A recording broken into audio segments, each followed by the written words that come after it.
नमस्कार जोहार दोस्तों। आज हो सकता है कि आपके जो भ्रम रहे हों सांपों के प्रति वो टूट जाए इस वीडियो के माध्यम से। तो दोस्तों, हमारे देश में सांपों के प्रति जो मान्यताएं हैं वो अधिकतर आस्था से जुड़ी है। वैज्ञानिक साक्ष्य इसमें बहुत कम ही होते हैं।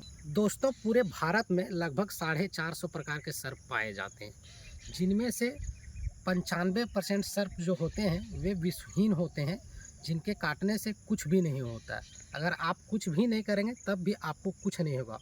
5% ही सांप ऐसे हैं जो विषैले होते हैं और जिनके काटने से इंसानों की मृत्यु हो सकती है।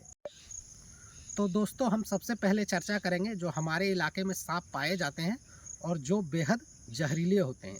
तो सबसे पहले हम बात करेंगे करेत के बारे में।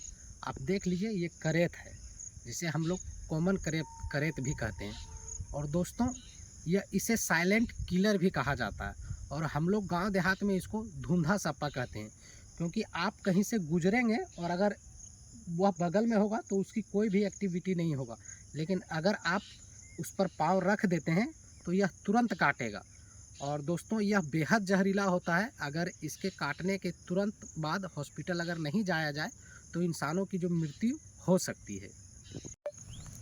दोस्तों, यह जो करेत है यह अक्सर रात में आपको दिखाई पड़ेगा, यह दिन में बहुत कम ही निकलता है। तो दोस्तों, अब हम बात करेंगे कोबरा के बारे में। आप देख लीजिए, ये कोबरा है जिसे हम लोग गेहुअन या नाग भी कहते हैं। दोस्तों, यह भी बेहद जहरीला सांप होता है। इसके काटने से भी इंसानों की मृत्यु हो सकती है। और यह जो कोबरा होता है यह बेहद निडर सांप होता है। यह आपको देखकर जल्दी कहीं भागेगा नहीं, लेकिन एक बात यह भी है कि अगर आप इसको छेड़ेंगे नहीं तो यह आपको काटेगा भी नहीं। तो दोस्तों, अब हम बात करेंगे रसेल वाइपर के बारे में। आप देख लीजिए, ये रसेल वाइपर है और यह भी बेहद जहरीला होता है। इसे हम लोग अपने इलाके में पहाड़िया चींटी कहते हैं। आप लोग क्या कहते हैं कमेंट कीजिएगा।